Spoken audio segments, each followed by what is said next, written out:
the Fortress of Comic News, episode 173. I am one of your hosts, Chris, alongside my co-host, the magnificent Mike, and a very special guest host, Mr. Travis Gibb. What's going on, guys? Hey. Hey. I mean, this is going to be great. I get to sit back. We're going to let Travis run the show today for most of it, I think, because, man, it's been a hell of a week, but also we got some stuff to talk about with Travis. He's got another Kickstarter out, so welcome back to the show, Travis. Thank you. It's always fun when we get people that want to do the show with us because, you know, we get comic fans. I don't know if you're a comic book fan. I haven't heard about that at all, but you probably read a couple here or there. I don't know. Yeah, big fan of Knights of the Dinner Table. If you ever heard of that, that's a good one. That's one of my favorites. Yeah, Cherry, the little porn book. Yeah, I like that one. Okay, yeah. Yeah, those are those are the two I've read. That's it. That's it. It's good you found your niche and what you like to read. Because there's comics out there for everyone. And hey, if Sherry is what you like, then I've wanted to read my own, but I mean, there's so many words. Yeah, it's save it for someone else, you know. Really quick, So- we gotta jump in here. Speaking of other comics, The Bite of Brenna Barlow by our good friend Rob Stanley is on Kickstarter still. You got almost a week left, 6 days. He's reached his goal, and now we're just trying to get stretch goals. So, like we said last week, it's a crazy story with a blind telepathic vampire that can talk to her Dachshund. What do you call it, Chris? Dachshund, the little wiener dog. It's a great first issue. Chris and I checked it out. It's a lot of fun. The art's fantastic. So please go fund that. The Bite of Brenna Barlow. Check out all the awesome stretch goals he's got, and throw a little money at our good friend Rob Stanley. He's a great guy, and it's a great project. So. yeah, and the guy, supported us, so support him and vicariously support us. Yeah. Plus, it's an awesome book, so check it out. Right, exactly. Support us through him, something like that. So speaking of support, I did a Kickstarter a while back, and it was funded. So we were supposed to launch this month. I was supposed to be available for you guys to pick up in case you didn't do the Kickstarter. We've hit some struggles along the way. Listen, first Kickstarter, I learned a lot. Our guest here today has been talking to me a lot about it. And there's certain things on the next one I'll do differently. But long story short, I'm waiting on pages. And I'm not going to announce another release date until I have the book finished. And I can give you a confident date of when I'm going to send it out, when you guys can purchase it or check it out and all that. So I apologize for that to all my Kickstarter backers. And to all the people out there looking forward to it. But I guess them's the breaks. Next Kickstarter, we got to do it differently and learn from our mistakes. So, yep, we'll give you a pass this time, Chris. But I know you get one. Everybody gets one. Yeah. I will tell you, about 70% of all Kickstarters, the first ones are late. It's just when you realize, how long the printer takes, when you realize, how long artists take, and then you think everything's going on smooth, and you're just like, hey, I really need some changes on this page or the colors on this. Comics are not easy. Like the people who do it, I can't even imagine doing the book monthly. Like that's insane to me. Like I don't know how Marvel and DC can pull it off. So kudos to you for being honest, and that's the biggest thing is just being honest and telling people where you're at. Yeah. Yeah, Travis has the experience with Kickstarter, so talk about books getting funded in a week or so over here. So yeah, I was complaining before we got on the air that it's now been a couple of extra days from my normal week, and it's stressful to me. Like it's not going to fund even though I'm like $200 away. Like in my head, I'm just like, there's no way. How could this happen with 19 days? It'll definitely be a weight lifted off your shoulders when that happens, though. Yeah, it's just one thing a hurdle you got to jump over, right? Definitely.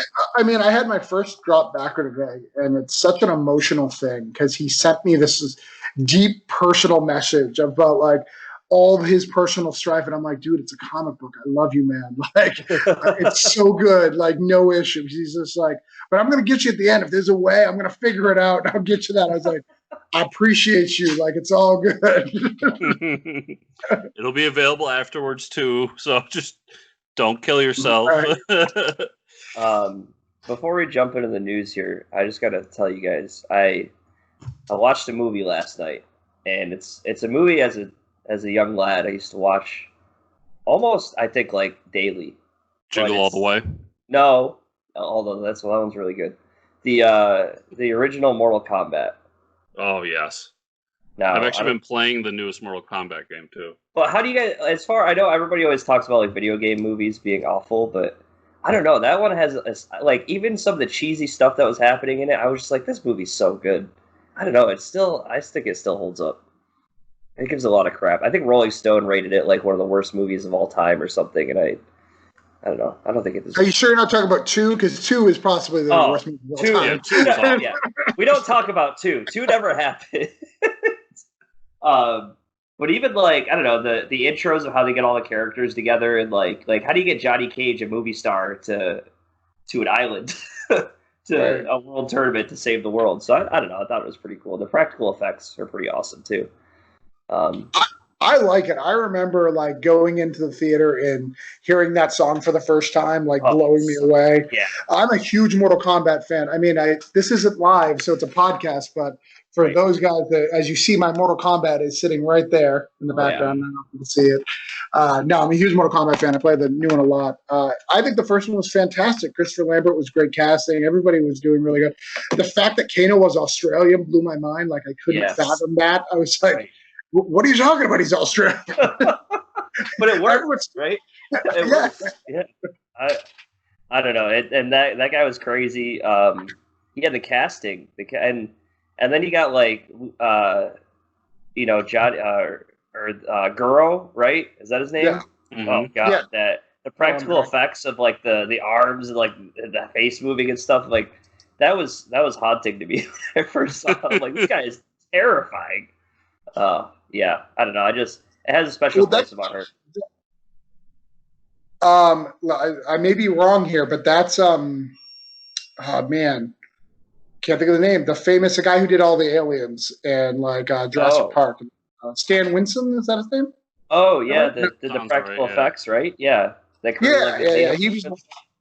He was the one who did the special effects for Mortal Kombat. I think it's Stan Winston. I'm gonna look it up. Yeah, that makes me appreciate it that much more. Anyways, I guess we'll just jump into the news now, because then we can start talking about your Kickstarter pretty soon. But this is I want to say this is ahead of itself, but Amazon did this earlier with the first season too. Amazon's already renewed Boys for a third season, and I think it makes sense. I mean, they did that with the first one. They already, like, I think before they released the first season, they said there's a second season coming already. So yeah, and they're seeing people get excited about it. I mean, I think they know what they got. It makes sense. I'm super excited for season 2 to come out. I mean, we talked about it in depth about how I just read all the comics this year and love those, but the show is still great to me. Like, it still has its own flavor that still fits in with that comic series. So I'm really happy about this. Yeah, I'm curious to see what they do, how they're going to develop the story for if they're planning on more and more seasons, because the same thing with like they did with like Preacher. I mean, Preacher they ended already and stuff, but they have to adapt some certain things for TV to make it like continuous and make the story flow. They can't just do Hero-gasm for a whole season unless they do. I don't know. That'd be awesome. But no, I can see that being like a couple episodes or them like hitting on it. I don't know if that would be a whole season, but there's things they could do. I mean, there's also things that aren't going to fit because they changed how Huey isn't from across the Ireland, from New York. So there's things going on there, and I'm also very curious because we talked about it last week or 2 weeks ago. There was a pit bull in that trailer, so like terror was coming into the story somehow. So right. I don't know. I'm just really excited for this show going come September. Yeah, me too. Well, and when I watched the trailer for season 2, and I was just like, oh yeah, they really didn't kill anybody. Like, you feel like it was boys, and they murdered a whole bunch of people, but they really didn't. Like, they only got rid of Invisible Guy. I can't think of his name. Super name. But that's it. Like, they just got in a lot of fights and got their ass kicked a lot. Pretty much. Yeah, you have a good point. Like, besides, Huey's girlfriend dying, which was amazing, and the Invisible Man, like getting blown up. Yeah, we really hadn't had that many casualties. I think you got to establish that, Butcher has a dog, and then something happens to it, and then he's going to go on a killing spree. I'm ready for that. You got to establish terror for, like, the season 3 ending to be like, to have that moment where he dies. Mm-hmm. But I don't know. They haven't announced a whole lot of casting outside of a few, like, key roles. So, I mean, they could still do G-Men. They could still do, the Kidniks and all these other little groups that they spied on or killed or just slaughtered. Yeah, like the C-class heroes or whatever. They don't really talk that much about those in the first season. So we'll see, but yeah, you're right. They killed like one guy, and it was interesting, but they killed her girlfriend too, didn't they? Yeah, remember correctly? Yeah. No, not Huey's girlfriend. The black guy's girlfriend, the one on drugs, the former Supergirl. Did they kill her, or did they just get the information out of her? I don't remember if they killed her. I thought they just got the information out of her, but I could be wrong about that. Yeah, they might have killed her. Yeah. But as far as the superheroes, go. It was like that was the one big one. But the way we ended it, where they're murdering people all the time. Yeah, right. Yeah, like there's tons of differences between the comics. I mean, they're not even. We don't even, as we know now, they're not working for the CIA. So right.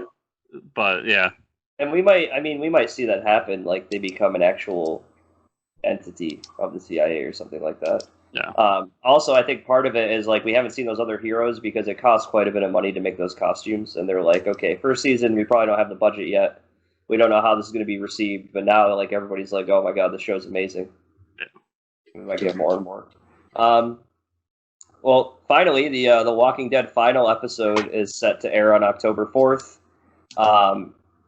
They also announced at the San Diego Comic-Con at home there will be 6 additional episodes for season 10 airing early 2020, and finally season 11 has been delayed until October 2021. So do you think this was planned, like they're supposed to do this as a final episode, Chris? Because I'm not watching the show anymore, but this is directly related to COVID-19, so they weren't able to finish shooting the final episode. I understand what they're doing here because they expected to have the final episode out and start production of season 11 already, and obviously that has not happened due to the apocalypse happening.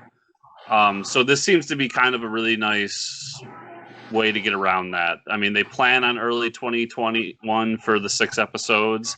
Would not shock me if that gets delayed further, and then they can just continue production through. But I just want to see that final episode, right? It feels like forever since I've watched that episode that was supposed to be before the final episode. Right. Yeah, it's been quite a while. And then we have The Walking Dead: A World Beyond. Got another trailer from San Diego Comic-Con, and the release date is October 4th. So, in case you didn't have enough Walking Dead in your life, never too much Walking Dead. Yeah. How do you feel about that? Are you still excited for it, or you're like, man?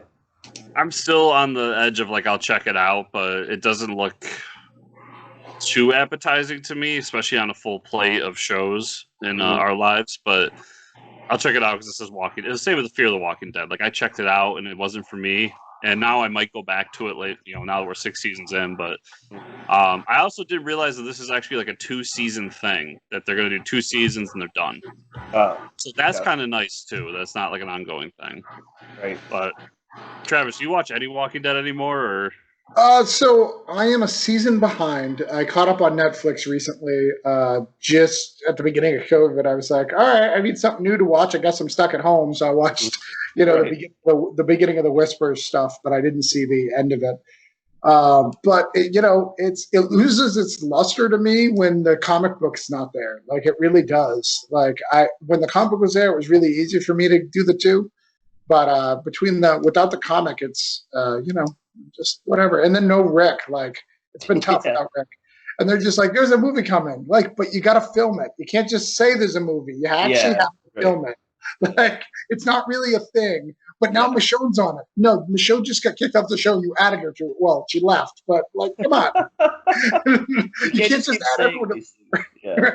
It's got to be true at some point. And then Maggie's like, your show didn't work? All right, come hang out with zombies again. Like, come on. And Lincoln's been online talking to people saying that he regrets the way he quote unquote left the show. So I think they realized they made a mistake there. My big thing is going to be when they get to where the comic ended. That's when I'm going to be kind of weird about the whole show, because then you're just making. I mean, we're all making stuff up, but then you're not following that formula anymore. You're going on with your own stories, and that could either be really cool or that could be a complete disaster. We don't know. I do kind of agree with you that without the book film round, it's been weird, but I'm still really enjoying that show. I mean, it's got its ups and downs like anything else, but I still depend on it every year, and not having it this year is going to be really weird, along with the rest of this year. As a Doctor Who fan, I've had that my whole life, so don't worry about it. It gets better. Sting hurts less over time. Yeah. But you being a Doctor Who fan, it's like once you get in a season where you don't like the Doctor, you're like, oh well, this sucks, right? Right, you just gotta wait out 4 or 5 years, and then you're fine. And then if they skip a year, which they do sometimes, like it's ridiculous. British shouldn't be allowed to make TV. They should just give it to America and like let us do it for them. But The Walking Dead, the negative of The Walking Dead is none of the subplots that they come up with do they ever resolve. No. Right? They only resolve Kirkman's subplots, and that pisses me off about the show. Like the Savagers, what happened to them? The Saviors. Right. That wolf little group that was doing their things, Oh yeah. No idea. They disappeared. Yeah, right. They were there for like 2 episodes, and then it's like, okay, they're gone now. We got Negan now. Right. Yeah. Insert Negan. Now we can revolve the story around him. No big deal. Yeah. I kind of stopped watching when they when all that stuff happened with who was Rick's son? I can't even think of his name now. Carl. Where they randomly like kill him off, and all this stuff happened between him and like the writers, and how the actor himself was saying, oh, I got shorted on how much airtime and blah blah blah he was supposed to have, and that was like, it just seemed like a weird death to be placed in the show, and I was like, that's kind of where I backed out. I was like, this is getting, it kind of lost its weight to me almost. I don't know. Yeah, that death wasn't as strong as it was. I mean, they didn't kill him in the book, but like that scene, the way everything develops in the book is so much stronger than that.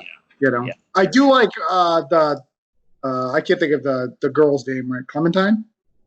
Yes, from the game. Yeah, not Clementine. His daughter. Oh, shit.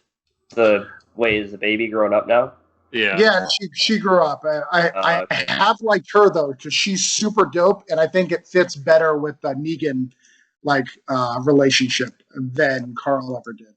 Oh, okay. Well, the Carl thing's tough because the comic was always about Carl, and I mean Carl and Rick, but it was really, as we learned with that final issue, like it was Carl's story of Carl growing up in the apocalypse.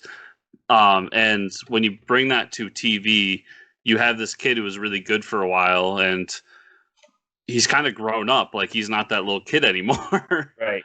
So it's the death was weird, but I almost like how they transition, like Travis is saying, to the daughter, because she gets to be Carl, but like with a different perspective of all this, because she was actually born during all of this. So Judith, yes. Yeah. And just the certain swaps they've made with like Michonne being her quote unquote mother and other things. So it's Yeah, I've always treated that show as an Earth 2 show. So, Right. Well, and those kids were cool. The stealing kids. yeah.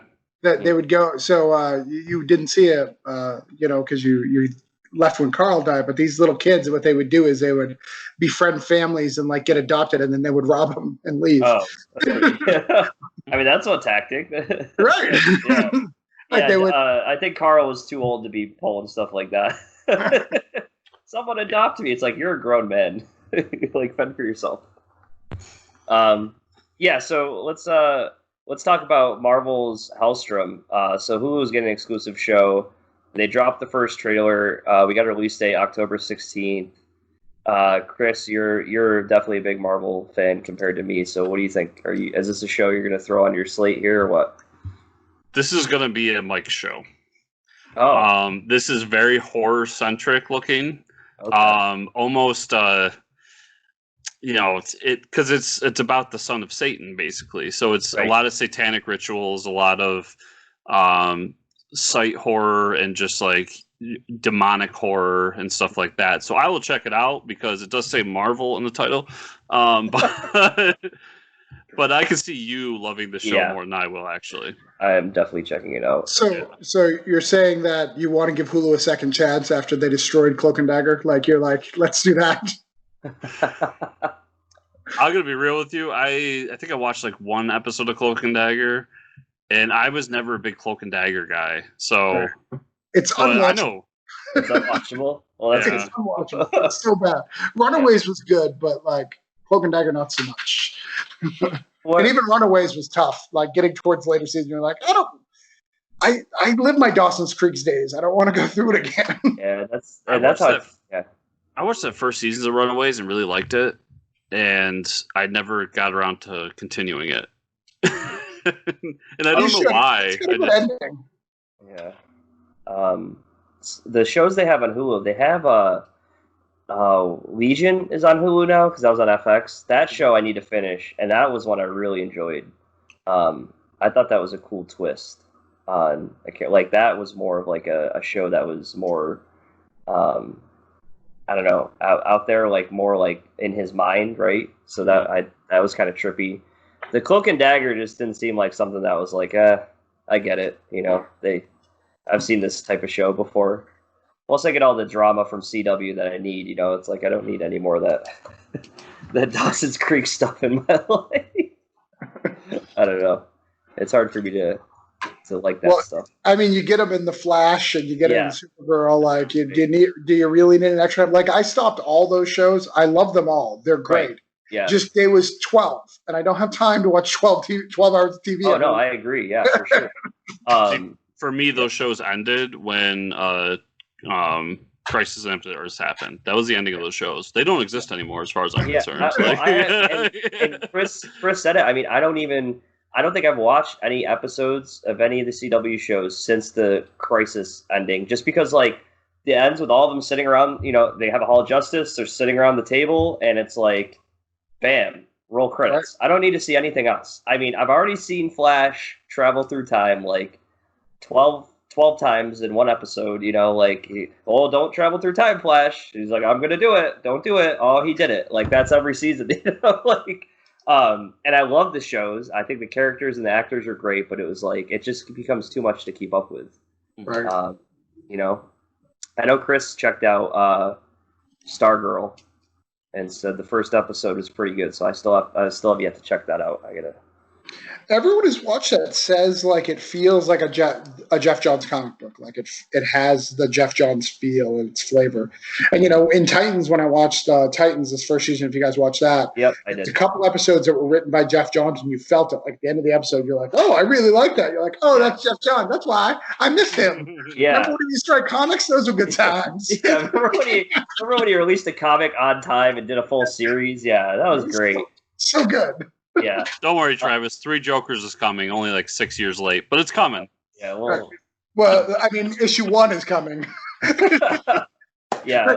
And what a way to ruin. Let's hold on. Let's stick there for a minute. What a way to ruin Joker Wars. So you guys really like this Joker War? The next big Joker thing is here.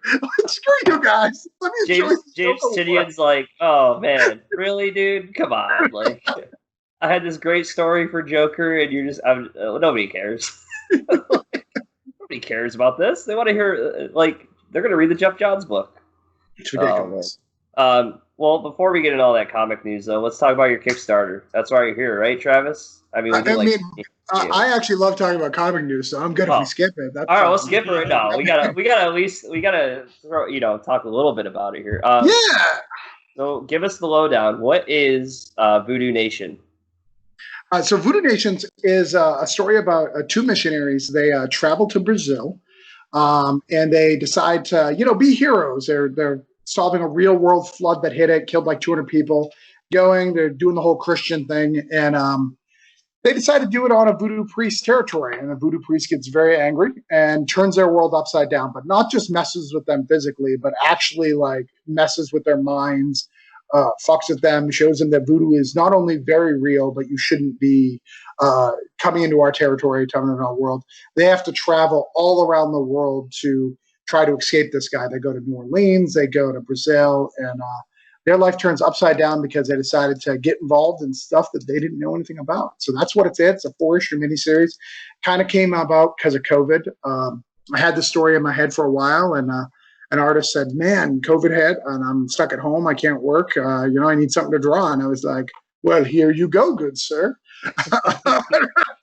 And that's what happened. And we're launching. We're almost funded right now. We're about $200 short. So yeah, that's where we're at. It's a really cool book, written by me, written by Luke Stone. Both of us have a great track record. He has a book called Hybrids that was a 5-issue miniseries. As you guys know from me from Broke Down, I'm finishing that at the end of this year. So yep. Lots of good stuff. Speaking with the book, I mean, the art team you got on with this is phenomenal. Like, the pages you see on the Kickstarter are just amazing. It looks great. You also recently released Parallels, which was a collection of your old anthology stories as well, which I haven't got around to reading because I was just reading Broke Down. And then you said Broke Down's going to be issue 4 is coming later this year as well. Yeah. The plan is to finish it by December. Yeah. We're about halfway done now, and then to get it all out by December. You probably won't get it till 2021, but the Kickstarter will be live in 2020. And all those books are available at a tier on the Kickstarter as well, correct? Correct. Yeah, there's a get to know Travis Gibb collection. You can come be intimate with me. Nice. All the stuff I write, we can just be intimate together and just read these wonderful things. Together, there's. I'll read them to you if you want. We'll start a little chat. Take my money. I'm looking for like the Pillow Talk pledge. Where's that one? But yeah, you can get it digital or physical. You can get all my stuff. If you want to catch up on my writing, you can absolutely do that. VooDoo Nations, we also hope to have another issue done by the end of the year and launch it in February of next year. So both of these going to be launching up. Luke Stone's way faster than Felix for art. This book is completely drawn. If you scroll to the bottom of the Kickstarter, you can actually see they don't want to spoil anything to the screenshots, but you can see the whole issue is drawn out. Because I don't go to Kickstarter unless it's fully drawn. Oh, okay. So if somebody wanted to just check you out and maybe get Broke Down #1 or Parallels or something just to see, is there a way that they can get those books outside of the Kickstarter? Yeah. You can go to Broke Down in 4 Dead Bodies. You can get it there. You can also get it on Comixology or Spinwiz. Both of those if you want the digital side. But yeah, you can go to Broke Down in 4 Dead Bodies and you can get it. Cool. So yeah, everybody, check those out. VooDoo Nation looks great. So. We talked about last week. I read all of Broke Down. I read 1 and 2 again, and then 3. So those are good books. Check those out. Wait, you talked about? There's a live broadcast where people talk about me, and I didn't know about it. My ego. I need to know these things. It happens. Yeah. What happened? Was it bad? It's best we don't.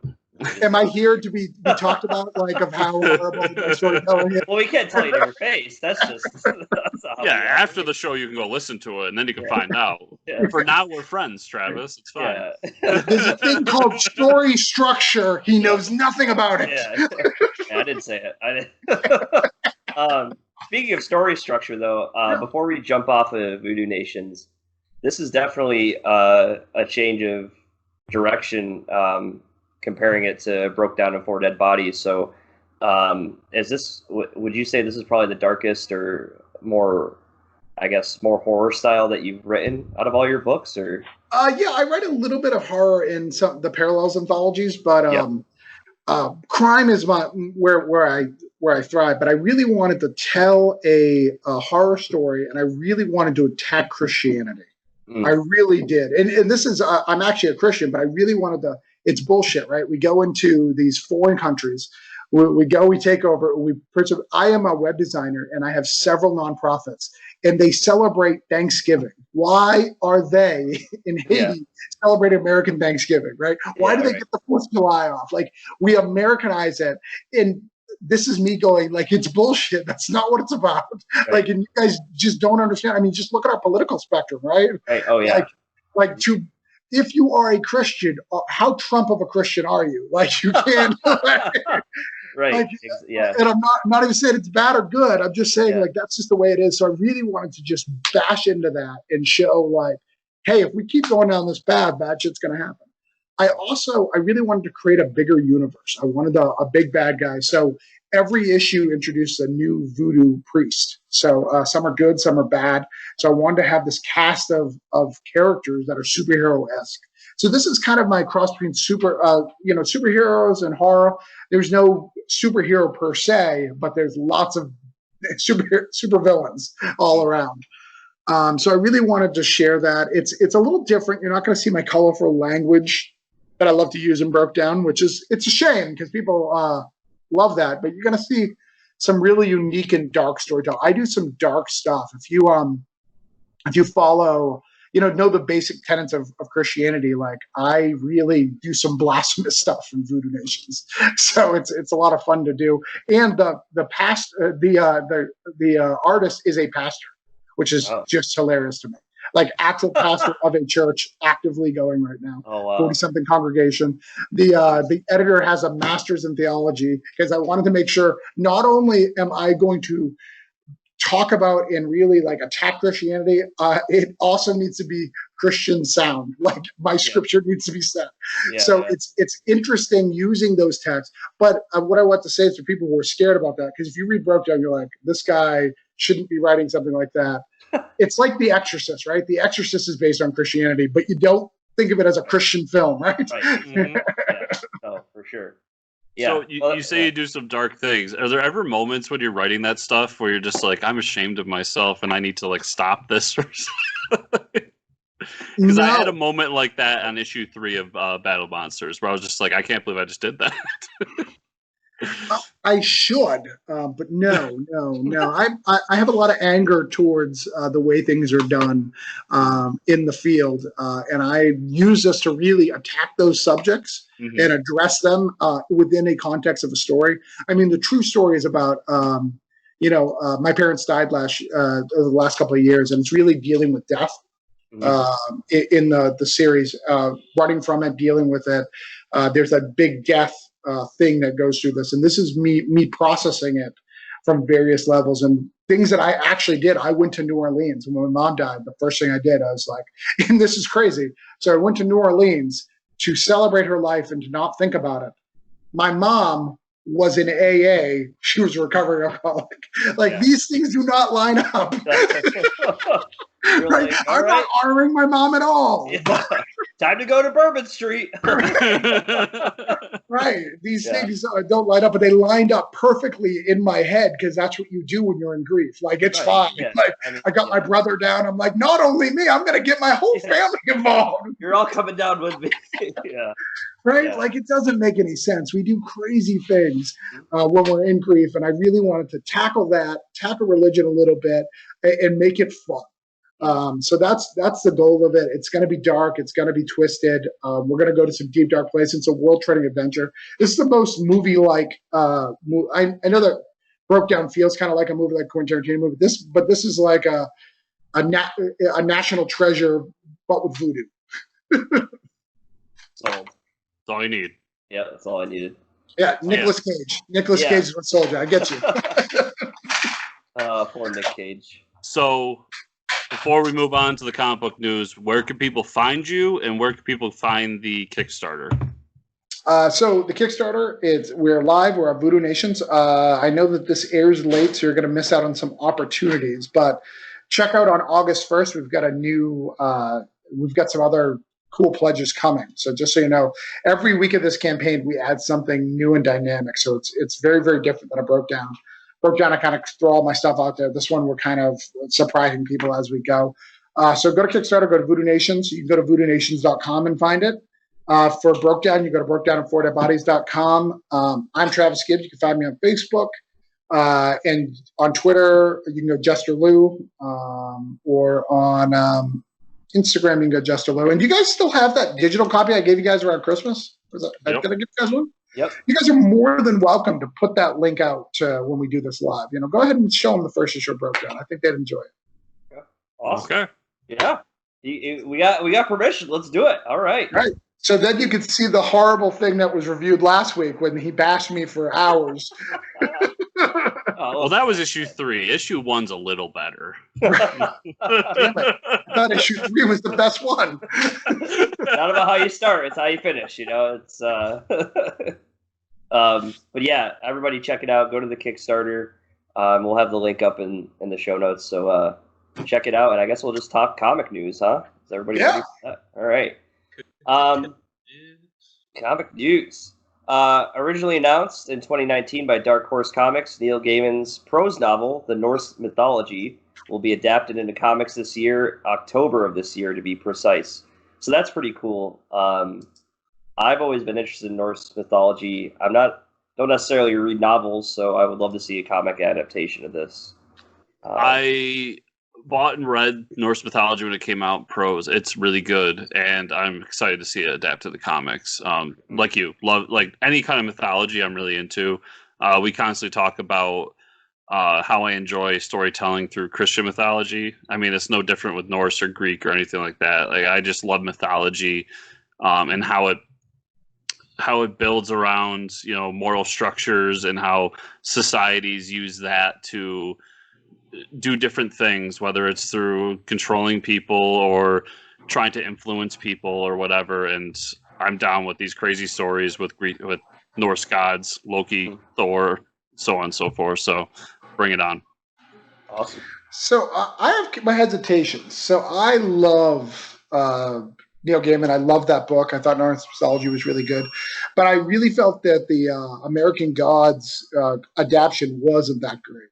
And that was also done by Dark Horse, if I'm not mistaken. Yeah. So I have a little hesitation on it. The positive of the Norse mythology is literally you could do, a couple comics, a story. Because the stories are only about 5 to 10 pages each. Mm-hmm. So there could be some cool stuff there, but I'm a little nervous. And speaking of Neil Gaiman, I just bought the audiobook for Sandman released this week. So that was pretty cool. I bought it just to see how an audiobook of a graphic novel works. And I wonder if it's just because of the way he writes, if it's going to work that way, or it's only about 10 hours long as far as novels go. I think for reference, I think Dune is 30 hours long for an audiobook. So I'm interested to check it out. I got to finish up Dune, but then I'm going to listen to that. And I'm curious to how the way he writes, and like you said, you didn't like how American Gods was adapted. Can everything really fit, every medium for him? And I'm not so sure that's true with him, just the way he writes. I don't know. I've heard good reviews thus far of the Audible Sandman. Yeah. Do you know how far it goes in? Is it just the first trade, or what is it? I'm not sure. If it's 10 hours, I gotta think it's more than one trade. So I don't know if they split it into 2 halves because of what. I haven't looked that far into it. It's just Neil Gaiman's The Sandman. So that's all. That's its title right now. But yeah, I know people have been loving that. I know he did that show for Amazon based on one of his novels that people love. Yep. Good Omens, yes. American Gods did kind of. I know they did a TV show about it. That kind of fell away, and then the comic book, no one really talked about that much. So I don't know. I'm with you in that I heard bad things about American Gods, but I think I have more faith in Norse mythology to do something, especially since it doesn't have to have, like you said, it's shorter stories that can be told in like snippets, like 2, 3, 4 issues, and then move on.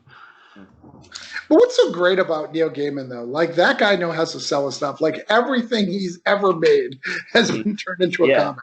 Yeah, he knows someone. I don't know.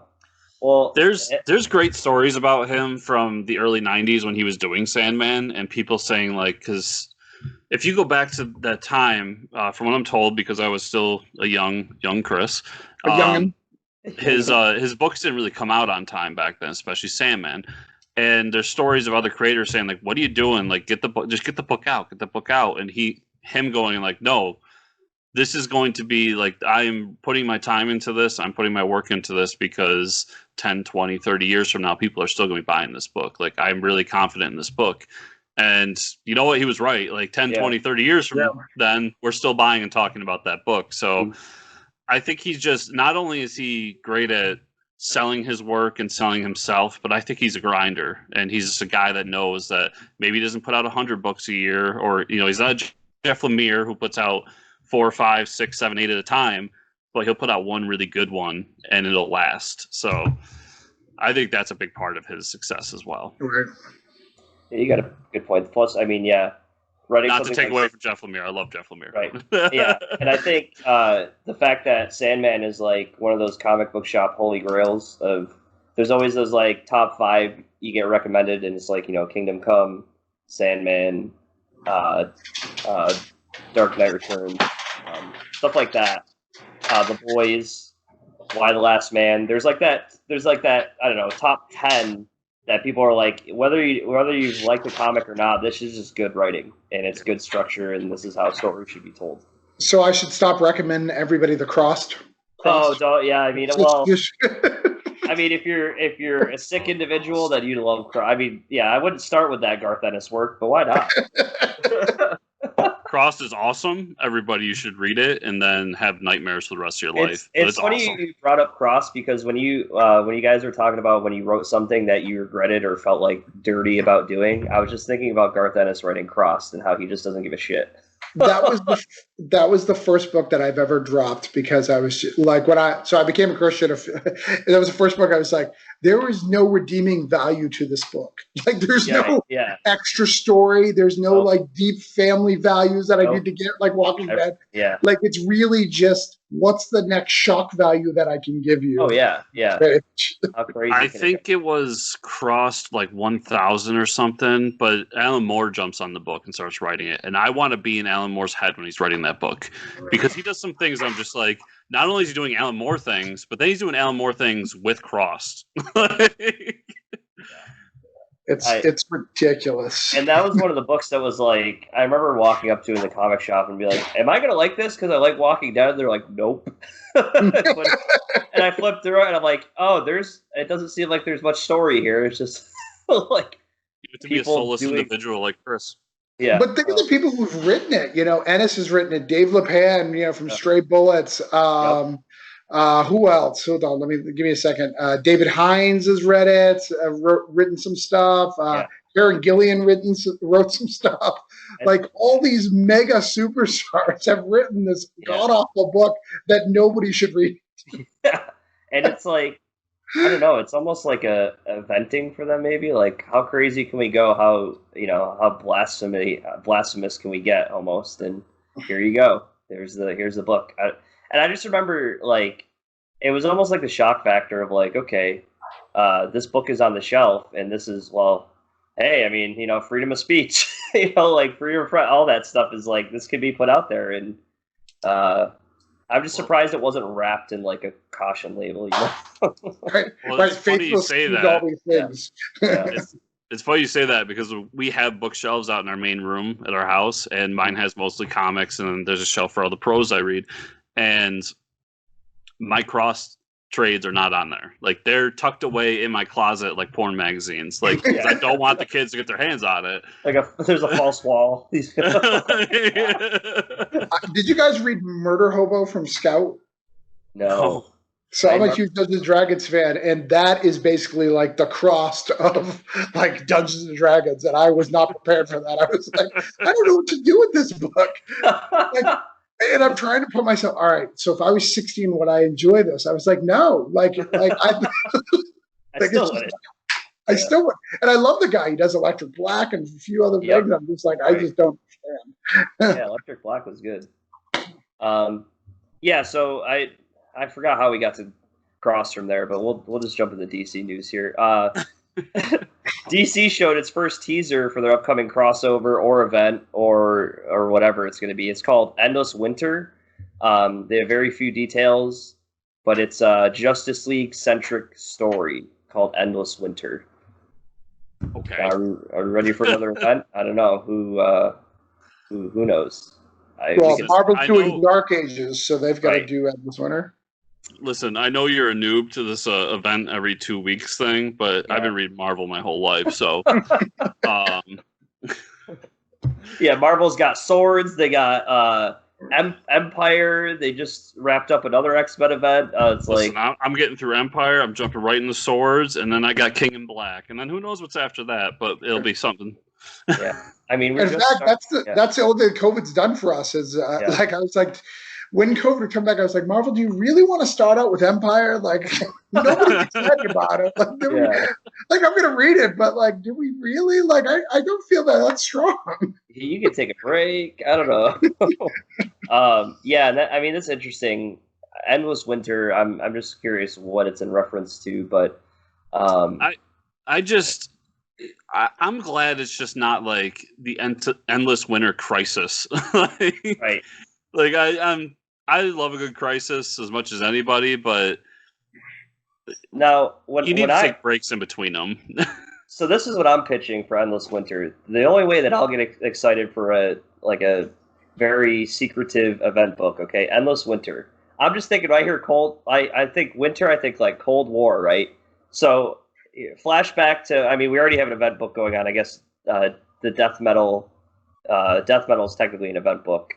But recently in that event book, we see that the Red Sun Earth is being destroyed. So what if this is like a spin-off of like Red Sun Earth with crossover with the Justice League, and we get like, I don't know, Russian Superman versus, right? That's the book I would read. Like, call that Endless Winter. Give me some weird crossover with those two Earths. I would really love that. Other than that, I can't really think of anything that I'd like to read. I think Captain Cold just takes some venom and goes nuts. Like that's. I'd probably read that too, honestly. This is the one and only Mr. Freeze one that we've been waiting for and everybody's been asking for. Yes, I've definitely been asking for that. So it's Arnold's version too, just so you guys know. Oh my God! Now I have to read it. Everybody freeze or everybody's chill out. Oh my God! I love that movie just because the part where they fall over and they click their shoes together and ice skates pop out. Yes, it's probably one of my favorite cinematic moments of anything. I've never seen anything so like campy and ridiculous.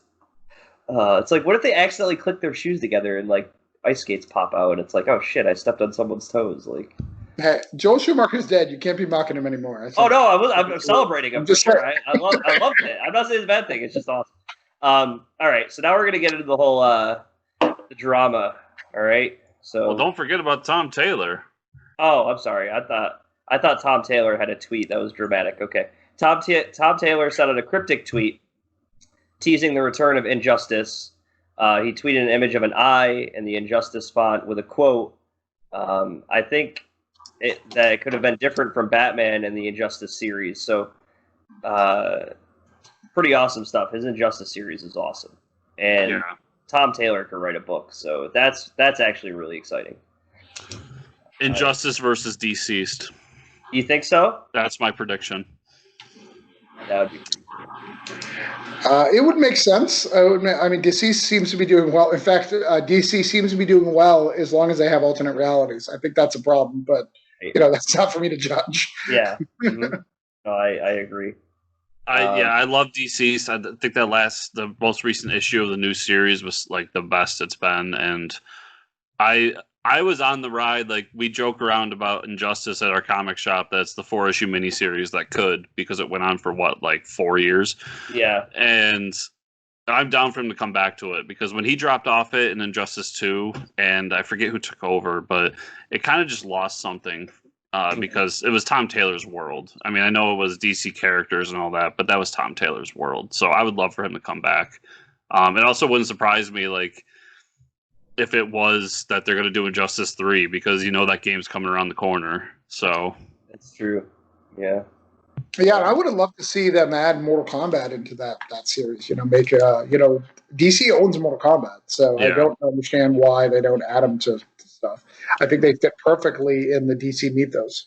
You even reset the whole universe, so you could have had them in from the ground start. But Right. Well, yeah, it was. If you remember, I think it was Injustice 2. It might have been the first one, but they did a DLC characters that was Scorpion Sub-Zero, done by Jim Lee. And it was just so good. Like, yeah, there's definitely a way they could have either done that as an alternate reality for DC, or even put that as part of Injustice. Like, yeah, that'd be cool. I wish, yeah, but I think anything Tom Taylor puts out, I mean, his run on Suicide Squad right now I'm loving it. That he's doing a great job with that. So yeah, Tom Taylor's gonna be a superstar soon. Oh yeah, yep. Yeah, so Dynamite Comics is under fire after posting an Indiegogo for a variant cover featuring Vampirella, Red Sonja, and creator Cecil Jones' character Cash Grab. Cecil is known to be a member of the online group Comicsgate. Creators Mark Russell, Gail Simone, and others have said that they'll no longer work with Dynamite over their support of Comicsgate. All right, so Dynamite just trying to stir things up over here. Yeah, and then pulling their panels from San Diego Comic-Con at home was like, because for me, like, the thing that initially hit me was like, I don't read a ton of Dynamite, but I do read James Bond. And yeah, you love your James Bond books. Yeah, so, and then, a creator we talk about constantly, Mark Russell, that we both love, like things he does, speaking out. I think I said in the shop that if this is the company Dynamite wants to be, they have every right to be, but it's dumb to do it. Like, they're slowly going to move to be nothing if this is what they're going to get, because nobody's going to want to work with them, at least nobody of note. And it's not like they have these characters that are so beloved that they can continue to create comics based on them. Like, they're always miniseries or stuff like that. Exceptions being like Red Sonja and a few others, but they still own the rights to the boys, or no? Are they? Yeah, and that was another thing. Ennis has been very quiet about this whole thing, which was kind of weird, at least that I have seen. And same with the artist for the boys, Jarek Robertson. Yeah, Robertson. Yep. Interesting. I'm very weird about this whole thing. I mean, it looks like 007 is going to leave Dynamite, so it might not really hurt me all that much personally. But I just don't understand why you get in bed with these people knowing exactly what's going to happen. Yeah. Outside of the fact that they're fucking terrible people, and Ethan Scriver is a terrible person. But I don't understand business-wise why you get in bed with them, because we all know what's going to happen. Yeah. Right. I mean, it may help Vampirella, but it's going to destroy everything else. So, and though Vampirella is their bread and butter, I totally get that. They have a lot of other stuff. And I don't know if you saw the screenshot of the interior of that book. It's ridiculous. Yeah. Like, it's an attack on everything that is social justice. Like, and I get it. It's supposed to be tongue in cheek, but like, the character doesn't, like, he's like, you're a superhero. Yeah. Then a black guy robs somebody. Hey, why didn't you stop him? Well, I don't. That guy's already been oppressed his whole life. I don't want to get into it. Like, Oh wow! I'm like, come on, dude. Yeah.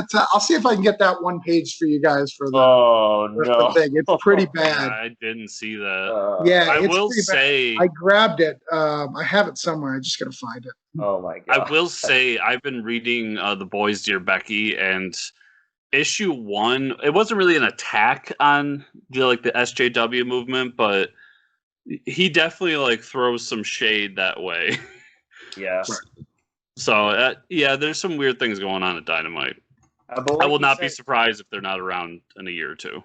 But like you said, as a business decision, I mean, you have people like Mark Russell and Gail Simone, and Gail Simone has a huge following of you got them against you, so now you're already losing a ton of fans. And you know who these people are. We know who these people are. Yeah. So right. I just think it's done, and it's done at a bad time, right? So Comicsgate is had a big win. Ethan Van Skyrim's $1 million Kickstarter, is a big thing. I mean, he claims it's the biggest Kickstarter of all time, the biggest crowdfunding of all time for comics, which it's not, just so you know. Yeah. It's Kickstarter still owns that. It is Order of the Stick, which I would argue is actually more impressive because Order of the Stick doesn't have a DC credit connected to them. So no, sure. Order of the Stick is the highest. It's at $3 million is what. Oh wow, that's awesome. So Ethan and Skyrim may beat it because they have that on demand, that where they can keep getting pledges throughout. So they may beat it at a time. But as of right now, he is not, and he is falsely claiming that he is the highest crowdfunder of comics of all time. So, but I think that big win gives a lot of ego to them, which is not deserved. Yeah. Yeah, and I forget who the CEO of Dynamite is, but I know he's friends with Ethan, which, fine, whatever. But I almost wonder if this is a move towards bringing him in to the fold, and maybe thinking that with that $1 million campaign, hey, this guy people hate him, but he can also make money. So it's I don't know. I just hope that at the end of the day, it looks like Mark Russell's done with Red Sony 24. He said, I don't think that Gail Swan's doing something currently with them, but the other creators, if they want to get out, hopefully they can get out, and hopefully those characters find new homes and somewhere where I could feel happy supporting them, because it's going to be tough buying a James Bond book from Dynamite right now, as much as I love that character. Mm-hmm. All right, then we'll jump into the other Twitter drama here. This is no, you're wrong. No, you're wrong. Tom King. Well, hold on. I want to give my numbers first because I actually just looked at Dota 6. So the Order of the Sticks is 4,952 backers at 1,254,120. Cyberfrog is 1,048,687 backers.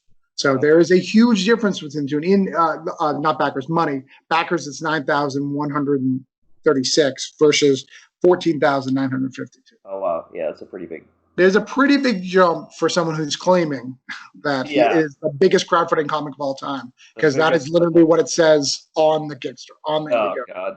Well, I've seen where people who are self-proclaimed comic skaters are more willing to spend a little bit more money for those books because they have their feelings. So sure, it works. It's a good marketing technique if you can't get back into Marvel and DC. All about to you. Yeah. Spout some hate, get some books. If that's what you got to do to make a living, no issues. But let's talk about the latest hate. You're sorry. Yeah, I know. Now we got more hate. Tom King, he expressed his displeasure of my favorite comic artist, Jai Lee. This is very hard sarcasm on favorite artist people. Yeah. He did a variant cover for his upcoming Rorschach series. We know Tom King has a Rorschach series coming out. He accused Lee of supporting Comicsgate because Lee had done a cover for Cyberfrog, which we just talked about, by the Comicsgate personality leader EBS. Later, it was made clear that Jai Lee's lack of internet presence showed that he has no personal affiliation with the group and gets his jobs via phone or his AOL, yes, AOL email. That's that still exists. King then went to Twitter to say that he talked with Lee and everything's all good, which Jai Lee came out later and said everything is not in fact all good. Oh man. I wanted to bring this up because it states something that I personally have said a lot, where when we get into this affiliation makes you guilty idea, that this is what happens. Now, Jai Lee is a Korean American creator, I don't know if he's from, I think he's from Korea, actually. I might have misspoke there. But he's a Korean creator. Obviously, he is not someone who hates minorities. Right.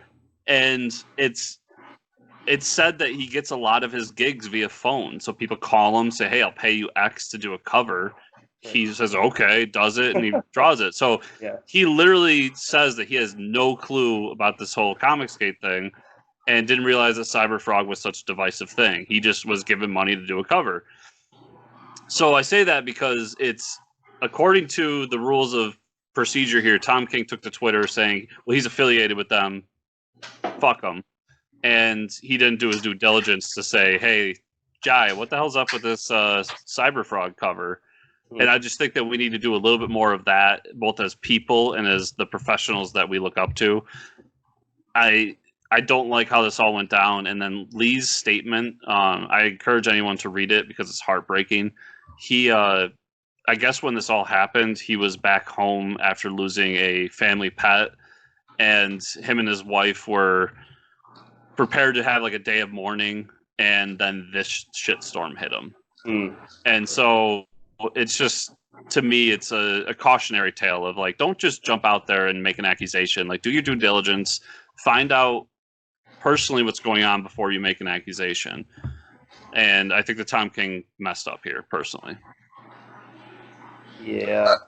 I mean, he absolutely did. I mean, what does it matter if someone wants to buy a Jay Lee color, even if he was Comicsgate? Like, so what? If that sells comics, like, and sells your comic to be exhibited, like, what's the deal? Don't worry about it. So what if he did a cover of Cyberfrog?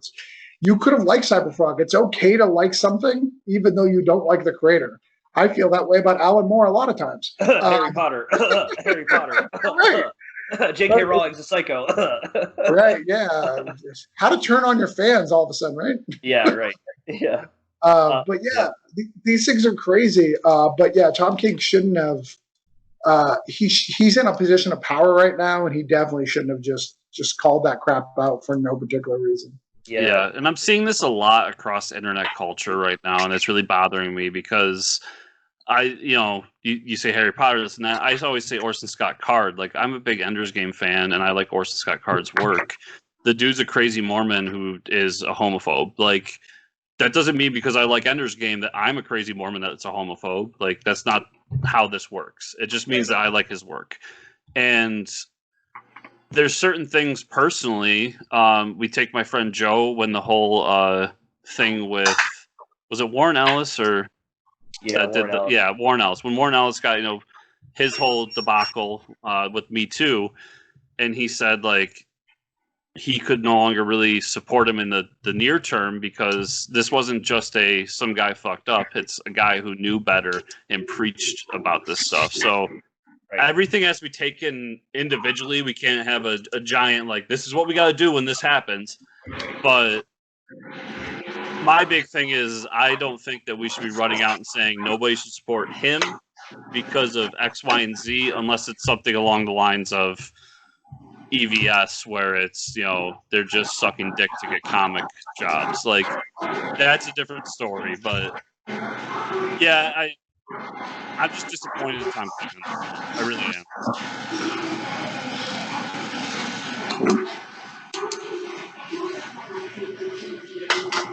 When it comes down to it, he's just doing a variant cover, and like Travis said, if he sells more variant covers because there's Jai Lee fans for liking a certain thing, like, whatever. It's not like he's the main artist and he has to have these conversations all the time. It's not like he's working with this guy all the time. So it's like, well, and the majority of the comic books fans go into a comic book store and buy a comic book. They don't know anything about Kickstarter. They don't know anything about Comicsgate or not Comicsgate. Right. All they do is they buy a book because it has Batman, Superman, period, and then an occasional Image book, and call it a day. We're attacking and getting people involved in politics that are far more crazy than they need to be. And they're both sides are wrong on some occasions. I don't know if you saw or even talked about the time that Ethan Van Sciver got Donny Cates on the phone and just harassed him for an hour, and put him on live. Did you guys see that? I did not see that. But it's fantastic. You got to look this up. So Ethan Van Sciver said something about Donny Cates. Donny Cates called Ethan, got his number to address it. Ethan Van Sciver put him on the air live, and then tried to embarrass him and make him acknowledge Comicsgate. It was ridiculous. Stop playing these games. We're supposed to be in an industry that is supposed to. Comicsgate claims that they are not a hate group and they're trying to make the industry better. Then why don't you do that, right? Because right now everybody's hating on Tom King and calling him the piece of crap instead of going, "Hey, hopefully this makes you look at us differently" or something like that. But no, and Ethan Van Sciver's not the leader, right? He doesn't. He says all the leader things, but he refuses to take any accountability for any of the actions of his people. Right. I always viewed him as kind of the pseudo leader, just because he kind of is the. I know there was things that happened before him, but the impetus of Comicsgate is right around him and those comments. So, but I agree. We always say, whenever it comes to anything, listen, you don't like the new Star Wars. Don't go out and tell everybody that's involved with that Star Wars they should go kill themselves. Don't be that person. Be better. And it doesn't matter if it's this or that or whatever. Unless we're talking about something really serious, just don't do that. We're talking about comic books. Right. We're talking about fucking Rorschach, a book that, it happened. And Jai Lee's very connected with Watchmen over the years. So, of course, he's going to do a variant cover. And whether he is or isn't involved with Comicsgate, which is so obvious that he's not, Tom King, you have enough time to do your research. And also Ethan Van Sciver for what he did in that, and what you're saying, Travis, don't do that shit either. If you want to make the industry better, and that is what you're claiming, then you need to be better. And that goes for everybody. And I'm getting really sick of the online shit of let's just go shit at somebody and tell them to go kill themselves or ruin their day or their week or their month, and let's cancel them or do this. Everybody just calm down. It's just getting under my skin with all this. Well, me personally, I just hate that we even we have these things to talk about, because it seems like some stupid crap like this happens every week. It's yeah. I want to be excited about Injustice possibly coming back. Yeah, I want to be excited about Norse mythology coming. I want to talk about the new Action Comics. I don't want to talk about people being shitheads online. Yeah.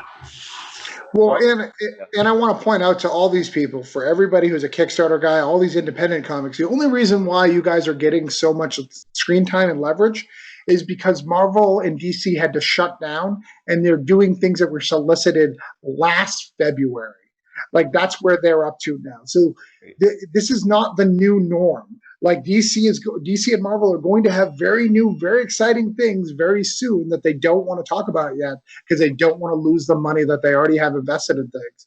Right. And then things are going to go back to normal, and everyone's going to hide in their little caves, and us indie guys are going to lose all the ground we could have made because we're fighting amongst each other by just giving 1 minute. Right. Mm-hmm. I mean, not that Marvel's any better with their Wednesday variants, but yeah. It's what I say. I become a big fan of, on Facebook, the snooze button, or on Twitter the mute button. Don't give people the benefit. Just either snooze them or mute them, or just get them out of your life without letting them know. Because as soon as you ban somebody or block somebody, they won. But if they can just shout into the ether about you and you don't have to read it anymore, you got rid of negativity and you can focus on the positive. Because I don't know about you two, and I don't know about all the fans out there, but there's enough positive happening in my life right now that I want to put that out there. And I just wish that more people felt that way. Yeah, I don't know. And I wish people would post things that they actually looked up their facts first. It's I like reading articles where they speculate if Batfleck is going to come back to HBO for like a miniseries. That's the shit that I want to be speculating. I don't want to be reading. I don't want to be digging through tweets of like people arguing with each other. It's like, come on, we got enough shit going on in everyday life. But speaking of that, we might as well just talk about the comics we read this week because, yay! Yeah, which I read a whole 2 comics. I was very bad about it this week, guys. But I think for me, it was probably the 2 most important. I had Batman 95 and Shazam 13. I'm wondering if Travis read. Are you reading Shazam? The one that Jeff Johns wrote? Yeah. Back in the day? Yeah. No, the one currently. Currently? No, Okay. No, I'm not reading Shazam. I wanted to. I just dropped the ball at Shazam. I'm reading Batman, of course. But. Yeah.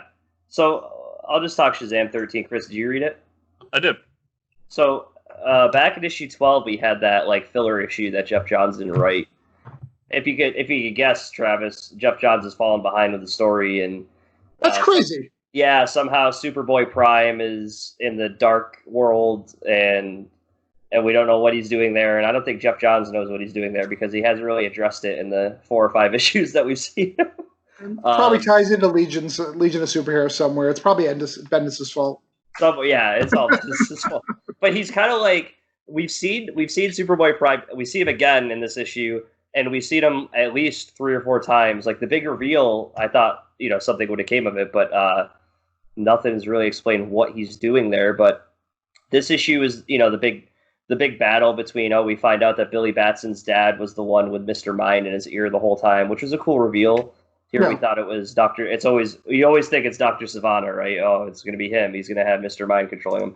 When in fact it's Billy's dad. And the big reveal here is like Billy's dad really didn't give a shit about Billy the whole time. Like it was just, he was being controlled. And when they found Billy's dad, it's really sad. They're like, he's still being a criminal and doesn't really care where his son is. But with that, we see all the different magic lands, or like the game lands, the bad lands, the Oz lands. We see all those come forward in this like epic.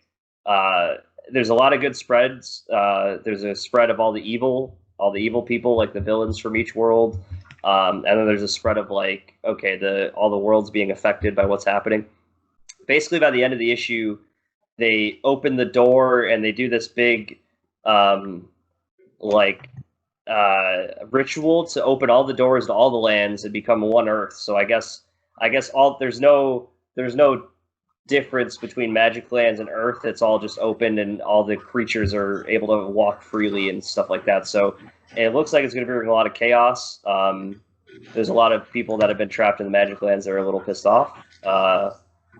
And then we get the reveal that, at the end of the issue, Billy shrinks down to Mr. Mind size, goes in his father's ear, and is there to fight Mr. Mind. So that was a pretty cool scene. That's to be continued, but other than that, it was pretty cool, I think. Yeah, and Dale Eaglesham's art in this book is fantastic. Eaglesham's art is so good. Like, he does such a great job, and like Mike said, with the 2-page spreads, the 1-page spreads, like he knocks it out of the park in each one. There's the one right in the top of the book that shows all the monsters that came from the different lands. Yeah, and like kudos to him. He's doing a great job in this book. Yeah, it's a lot of fun when it does come out. So I guess I don't know. This was supposed to be I thought it was supposed to be 12 issues. We're on issue 13 now, and it doesn't seem like it's slowing down. They don't talk about Superboy Prime. They show him again in the issue, but it's kind of like Jeff Johns just putting him there like, hey, he's still here.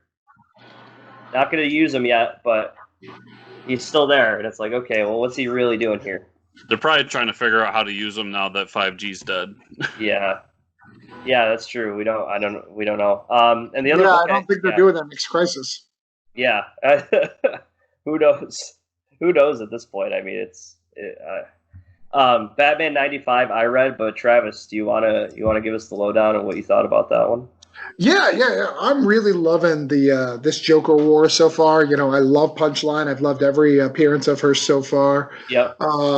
This issue, is the aftermath of Joker being a millionaire. I was hoping for a little bit more excitement to see what Joker's going to do with all that money, but that.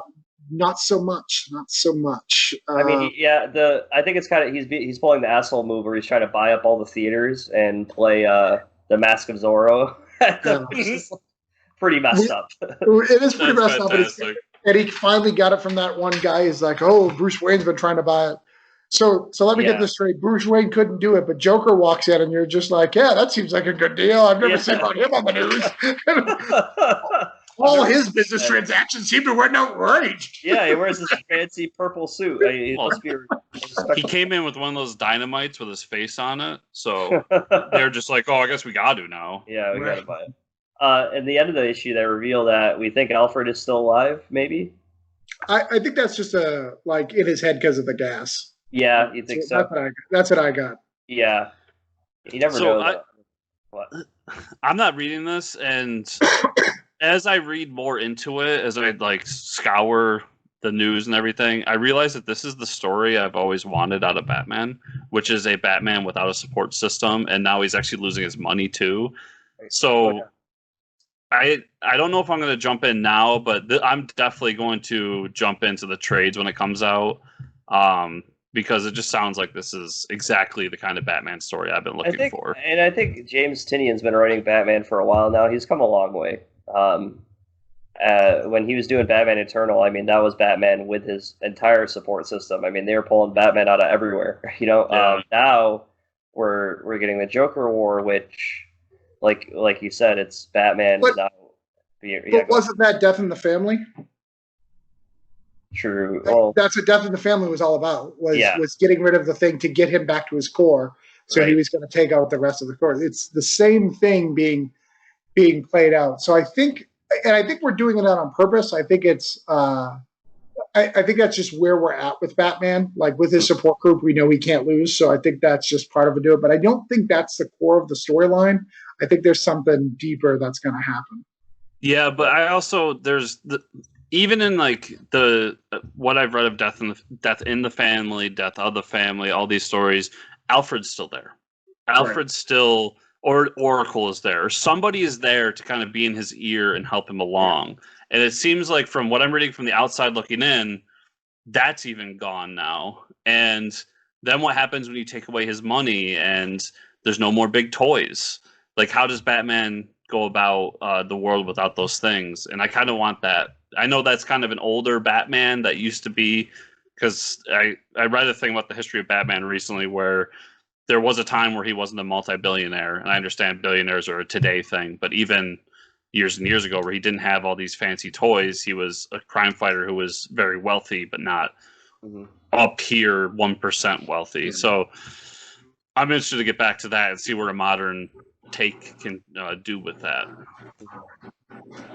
Yeah. I mean, I think they're doing some great stuff. The lead up was fantastic. The assassins coming after him, and the chess piece death guy. That guy was pretty cool. I hope that the designer. I hope that becomes a character. Right. Me too. I really hate it when they do that. To be honest, like I really hated that Hush became a character, but I don't care. I was really excited for the designer to be a character, and then when they did the Joker reveal, I was just kind of like, I'm like, this has been done before. Like, I mean, I don't want every villain to just be Joker at the end of the story arc. You know what I mean? It's like, I thought the designer, the idea of him was pretty cool. I mean, I understand why they went that route and did the things they did, but it would be nice if he came back and had a little more. Well, this feels like such a. You could tell when when AT&T took over, right? It was like, all right, so Batman is Joker all the time. Yep. What do you mean? Like, every black label needs to be about the Joker. We don't have a Joker story. All right, I'll give you Harley Quinn, but that's it. That's as far as I'm going. Yeah. Oh, and your Harley Quinn story has to include the Joker. Fuck! It's like, come on. Well, it's what I said when King was doing the book. So I'm also reading King in trade, so I'm behind on that. But I just read the wedding issues, and it's like the way he brought in Joker for those 2 issues, was perfect. Yeah. Like that's exactly the relationship that Batman and Joker have in my head. And that's because I know Tom King's a huge Batman animated series fan, and I am too. But also, like, he went that entire run without doing a giant, like, earth-shattering Joker story, and I don't think he had one, or at least he didn't want to do one. And I think that's part of the reason he was kicked off this book, is because they wanted issue 100 to be Batman and Joker punching each other. Right. That makes sense. No, That was it. That's all I had this week. So I don't know if you want to go down your list, Chris or Travis. Yeah, I'll go to mine, and then we'll let Travis end up with everything. So if you're reading any of these, Travis, just let me know and jump in. But I'm first, reading all of them. We both read Marvel, so. Yeah. Well, I'm going to start with some DC. We got Action Comics number 1023. Okay. This is chapter 2 of the House of Kent story, which is trying to bring Connor into the whole mythos of Batman again. And we really get into Red Cloud and Clark and Lois learning about the Invisible Mafia and how that affects everything around them, because the Invisible Mafia not only is trying to kill Superman, but they own the Daily Planet right now. And we get a good reveal at the end of, like, they find out that happened, and now what happens because of that? The FBI comes knocking on the door. And there's some good stuff in there with the three Supermen or Superboys and all that. So I'm really enjoying Bendis's Superman right now, and I think the action is actually a little bit better than Superman for me right now. Yeah, I'm enjoying the Connor Kent story. You know, between that and the Young Justice, between the two, I think they're doing a great job of putting the two together. I've got Empyre X-Men number 1. This was. Well, do you guys stick with DC? Because I've got one more DC book. Yeah, go for it. Yeah, go ahead, because that's all my DC. I read the 2 spin-offs, the Detective and Batgirl for the Joker War stuff. Oh, okay, yeah. So Detective is really good. I highly recommend it. It's only two issues, so this one and the one before. If you're a big Court of Owls fan, like they really play up on that stuff. They really, really allow the Court of Owls to come back in. Joker uses them and manipulates them. He basically unlocks another talon, has it go against Joker. Not Joker, against Batman. So that's a lot of fun to read. It's also got a good Two-Face story in there. Oh, cool. The Batgirl was a little bit lesser. You know, it's really just a distraction story. The Nightwing one the week before was a lot better. If you guys talked about that, the Nightwing and Joker crossover. That book is horrible, by the way. And Dan Jurgens doesn't know how to write the Joker. Yeah. But he's trying to fix things, and I applaud him. And I just love watching him try to fix things. He's trying to keep everything afloat. Yeah, he's just like, no, please, like Nightwing still. Like, it was like 17 people are manipulating him, and he has 4 brains, like, messing with them. Yeah. Like, please do. Oh, and now Joker has him. Like, that's cool, right, guys? Come on. Come on, don't give up on Nightwing. They'll kill him. You know they'll kill him. They'll kill him off. Please read it. Oh, but Batgirl, like, it really just kind of the start of what they're doing with that. I definitely recommend the Detective versus the Batgirl, just because I'm a huge Talons fan. Like, Talons, the Court of Owls is one of the better stories that's come out in this current New 52. Like, changing the Batman mythos with the Court of Owls has been amazing. And every time I see them, if they're used correctly, they really heighten the story.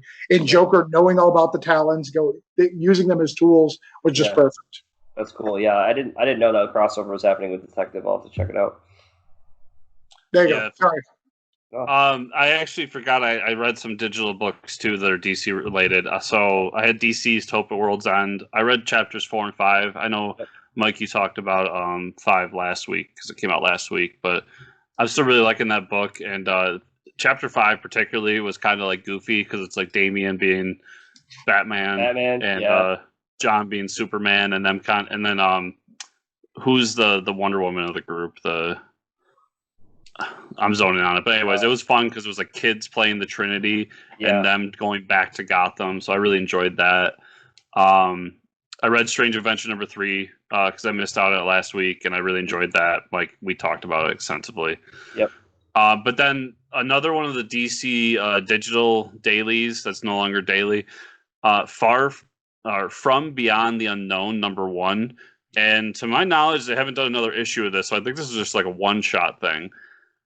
But this was it was a Green Lantern story, and it was something that I'm sure has been touched upon before, but for my eyes is new because I'm not much of a DC fan.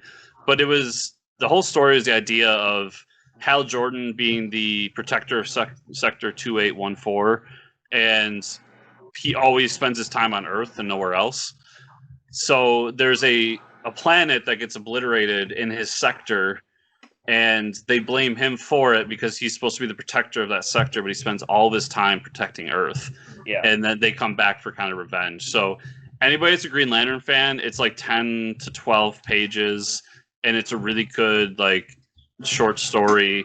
I really liked it, and I would recommend it. And it's by a creative team guys I've never really heard of before, so I look forward to see what they're doing after that. Cool. Jumping back to Marvel, Empyre X-Men #1. So this was this was Hickman doing a weird zombie story where plants fight zombies, not like the video game. So Wanda goes back to Genosha and tries to resurrect all the people she killed in House of M, and ends up resurrecting them as like mutant zombies. Oh.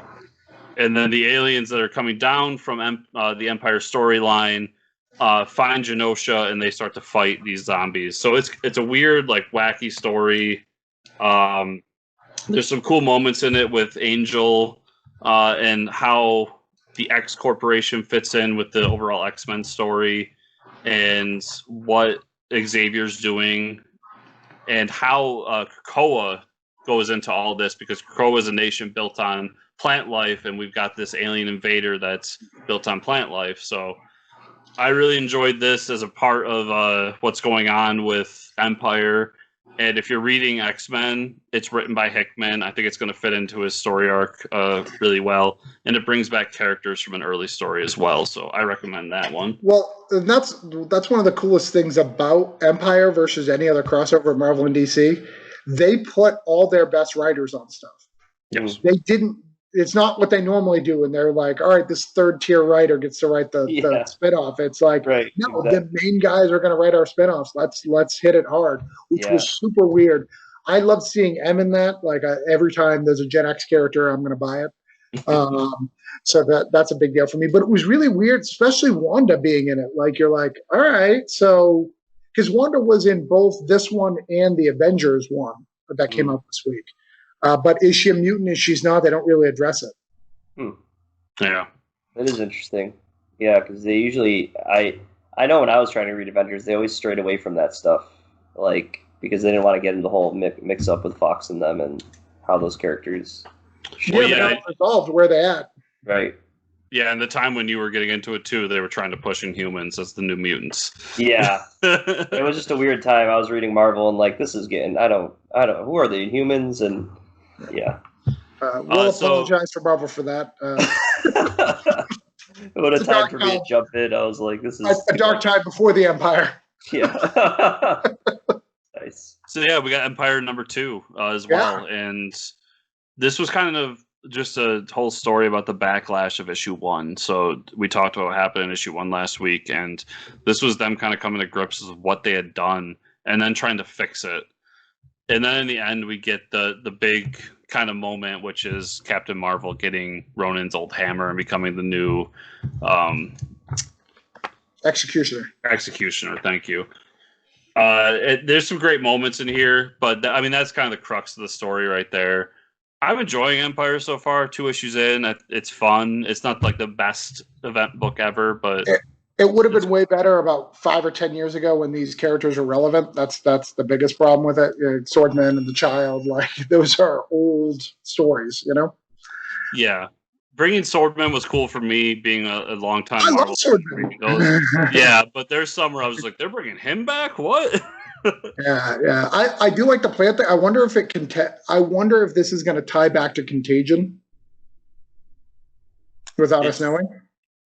I forgot about Contagion, because Contagion was a really throwaway story. Yeah, it was a 5-issue planned invasion. But it fits in continuity from what I've read, so it's really interesting. Yeah, and the Fantastic Four are right at the center of that, too. So that's interesting, yeah. I'll be thinking about that moving forward. And then I got X-Men Fantastic Four #4. Well, did you get the Avengers crossover, or you didn't? I didn't. No. Okay, so let me talk about that one since we're on Empyre. Go ahead. Do it. So the Avengers one was super interesting because they talked about they're trying to put a team together, and they grabbed some really cool people. They grabbed Wonder Man, which I haven't used very often. Oh, wow. So, for a Wonder Man fan, they grabbed Wonder Man. That's a crazy. Yeah, and they kept it. I was super mad at the book. Like I read it first. I read it really fast, and I was like, God, I'm so mad. But I had my child in the room. But Wonder Man's still pacifist because Wonder Man recently became a pacifist. I don't know if you know that. So he doesn't fight. But it looks like he fights throughout the issue. He's just hitting them passively, apparently. I don't mean this. When I punch you, I really don't mean it. It's just going to happen. Sorry. It uses Quicksilver, so I love Quicksilver. He's back in the normal costume, not that crazy costume from his last miniseries. You're welcome for whoever decided that. That was a good call. But they're attacking. Trying to remember exactly what they did in the issue. They're basically getting little small squads to hit the heavy zones that are hit on this. So they're getting small Avengers teams to hit on all the squads.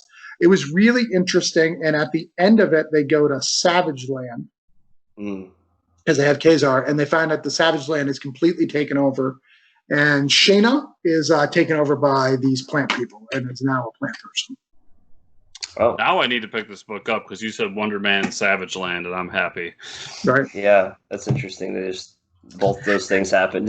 There's a ridiculous line too, which I was really shocked that it was so poorly written. But they're like, "Oh my God, a dinosaur is dead. Something seriously bad must be happening here. Dinosaur is dead." I was like, "Come on, Chips' ass." Oh no. Right. Don't steal that for your book. I know you're not finished production. I mean, it's a good line, and I saw dinosaurs in the preview, so don't steal it just because you read it and you think it's awesome. Chris wrote it down and was like, "Yep." I'm busy stealing from Robert Kirkman right now. See it like your dinosaur super? Yeah, exactly. Yep. So yeah, X-Men Fantastic Four #4. This was the conclusion of everything that's been going on with the series, being the last issue, and we get giant Doom Sentinels fighting mutants. We get Doom trying to quote unquote fix Franklin and his powers, and it all kind of falls apart when Franklin realizes that something's not right and folds it all in and says, "No, I'm going to help these people, and I'm not going to continue with this process that you're putting me through." And that whole part was okay. I really love how this ended, though, because it ended with Franklin and the Fantastic Four kind of having this family moment of the kid growing up and no longer being the little baby anymore. And Franklin going to Krakoa to learn more about why his powers are draining, and through Krakoa and the power of that nation, the power of being a mutant and not as much how Doom does things. I want to add to that. Franklin's powers dwindling was never really important until this return since COVID. It is a big deal. Everybody's talking about it. So it's going to affect something coming up. Yeah. And now he's a part of Krakoa too. So he has his own portal that can go back home and he can see his family. And then there's also a really dark moment here where Professor X and Magneto go and see Reed. And earlier in the series, Reed had created this machine that can turn off somebody's X gene or erase it from them. And they destroy it. And not only do they destroy it, but they go into his mind and erase his ability to recreate it. And Professor X even says, I could, and I normally would just say, forget this ever happened, and then we can move on. But I want you to know that you fucked up and that you did something terrible. And I don't want you to forget it, but I also don't want you to be able to do it again. And it was a really dark moment for Professor X. But a really great series. And I mean, Zdarsky's writing it, so anything that Zdarsky does right now, I've been all for. But I thought it was a really great 4-issue series. Well, and the one thing I want to point out is, so if you've been reading X-Men, those pages that they've been doing, the detailed pages, it showed it disappearing in Professor X's mind, which is fantastic. Yes. Also, earlier in that issue, they talked about the portals and where they are. Yes. And where they are, and basically looking at Mr. Fantastic going, all right, if I have to go to war with these guys, here's where they are.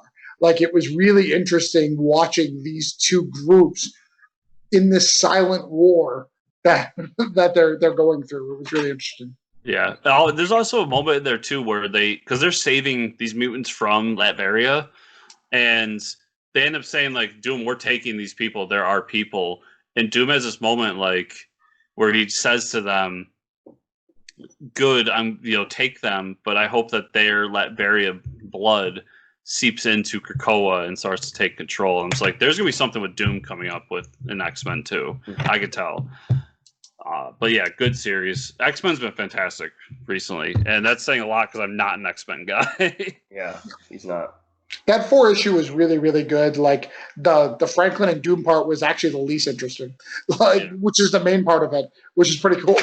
Yeah. I got the free comic book day or free comic book summer issue of Spider-Man here, and this has 2 stories in it. One is Spider-Man and Black Cat, and it's kind of setting up a kind of crossover story arc. I was about that story, although I did laugh at the end because what happens is Vulture finds a way to get these fear grenades that are left over from the Hydra when Hydra took over the United States. And Black Cat like sets him off and he goes nuts. And he's like repeating these things that Spider-Man has said to him. So that was kind of funny, but the second part was a Venom story, and it was Donny Cates Stegman doing it, and it's really a lead up to what we talked about. I can't remember if it was last week or 2 weeks ago with issue 26 and this new character Virus, and not only setting up this King in Black story arc, but also laying the groundwork for this is what's going to happen in the next story arc with this new character Virus. So if you're reading Venom or Spider-Man, it's free and it's a really good read and pretty crucial to the overall story. It's really good. Yeah. Cool. That's all my Marvel. Do you have anything else? Let me see what I got. So I got the Sin's Rising prelude. I wasn't a big fan of it. That was a Spider-Man preview. It was very, very dark and basically a retelling, who Sin Eater is, because he's going to be the next big villain in Spider-Man. You need it if you don't know the history really well. So if you're not a big history buff for Spider-Man, definitely pick it up. But if you know that history, it's really a throwaway, which I hate to say. However, Daredevil is really shocking that none of you guys read Daredevil, because that book is fantastic. It's on my list. I didn't get around to reading it this week. It is amazing. It is the first thing I read every time I see it. So Daredevil was so good this week. Ties in with the end of the big fallout between all the assassins coming into New York and Daredevil putting himself on trial. So it basically leads you into what happens. Matt Murdock turns himself in. He turns himself in, but there's a neat twist to it about how he's going to be able to keep being Daredevil, and be held accountable as Daredevil and not as Matt Murdock, not unmasked. So it's really cool. There was a really cool moment with Spider-Man coming after Daredevil going, "I told you not to put this effing mask on." and Matt Murdock like stepping up. He's like, "No, man." He's like, "We all make mistakes. How many times has your webbing accidentally hurt somebody or injured somebody? How many people have you put in the hospital? Don't try to hold me accountable. If you want to throw down, let's throw down." And Spider-Man kind of wimps out, I guess. But it seems like there's a round 3. It seems like the Spider-Man versus Daredevil is going to be a thing, and it's going to be epic. So awesome. That was really cool. So that's all I read for Marvel. I still have Wolverine to read and Hellions and New Mutants. I haven't got to any of that yet. Yeah, I have a few I had to read still too. Last is my independent stuff. Okay, let's go. So let me see. First, I read Billionaire Island #3. That came out, and that book's fantastic. So they escape that hamster cage that they're stuck in, and it's a literal giant hamster cage for people that aren't reading. And they leave the island and realize there's this whole section of Billionaire Island that isn't developed, and it's just desert. So they're trying to trek across this and figure out what's going on, and they end up finding the edge of the island, and then they find this little cave, and they find this guy inside a cave who was going nuts because he's been there for years by himself. And we got the main character, the reporter there. She's one of them, and then the guy that she found in the hamster cage. And they get there and they're talking to this guy, and the guy she found in the hamster cage is kind of sitting there going, I don't want to become this. This is fucked up. I'm going to go back to the hamster cage. And he runs off and goes back to that. And it's obviously a Mark Russell thing. It's a social look at society and all that. But then we got the A story, which is the guy who killed the billionaire and went to the island to seek revenge, and him getting tortured. And we find out that everything that's happening on Wall Street and all the decisions made by these billionaires is all controlled by a man who passed away, left everything to his dog. And his dog makes the decisions. Oh. And how the dog makes the decisions is they put out bowls of food for him, and whatever one he eats out of is what they do.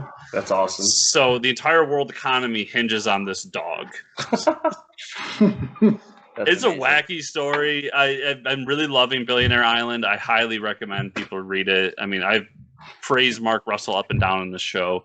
Yep. And I thought this was a really great issue. Like, that reveal of the dog was fantastic. That is really cool. I need to read more Ahoy comics anyways. Oh, yeah. Ahoy does great stuff. Yeah. The Man Who Fucked Up Time. So this is turned into a whodunit story because the future character here meets with the present one, and they take him to the beginning of time, and he tries to kill him, and shit goes nuts, and I don't know what the fuck's going on with the story. But he ends up finding out that he's being played by the time police here and goes to seek revenge because he realizes that he's the one traveling through time trying to save everything.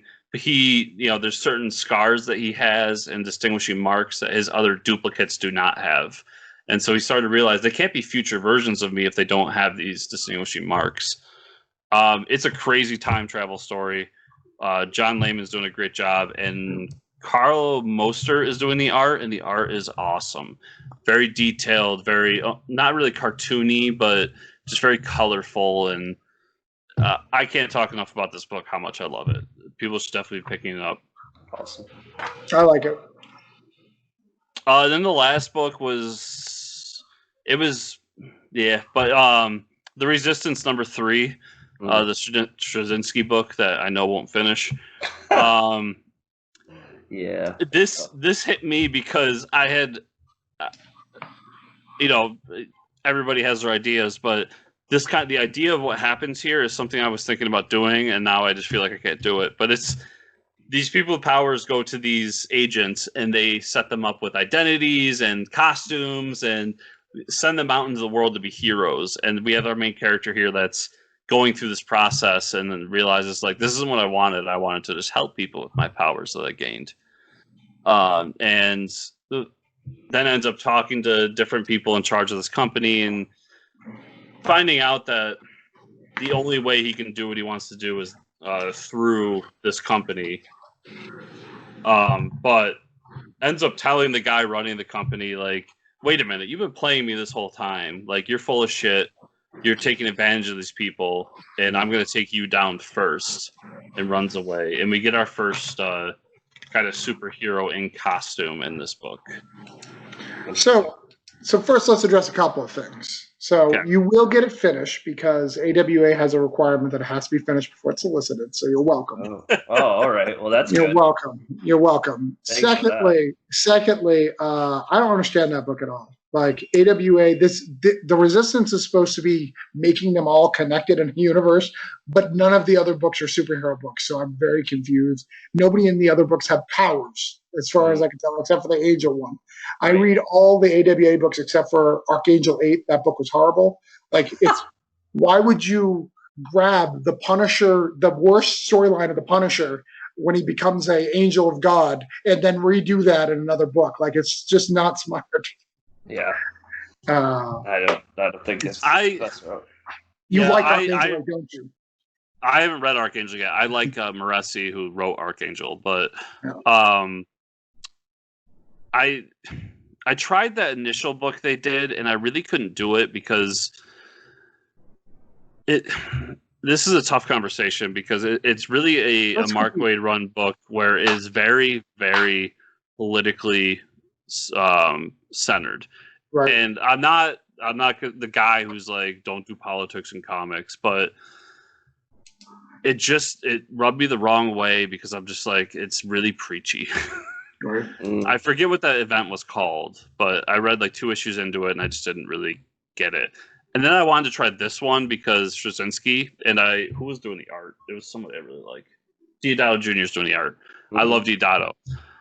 And I'm going to finish it, but I'm with you. Like, we had a book that was based, like, issue 1 was COVID-19, except people got superpowers. I don't even remember what happened in issue 2. And now we got this that's like a superhero agency. Right. So I think, I don't know what AWA is doing. I would like to see how their sales are doing, because I can't see them lasting much longer with these superhero books. Yeah, I mean, I like Hotel. I like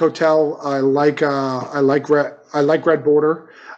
Devil's Highway was one of the by Benjamin Percy was one of the best whodunit supernatural horror movie first issues I've ever read. Like, I reached out to him. It was so good.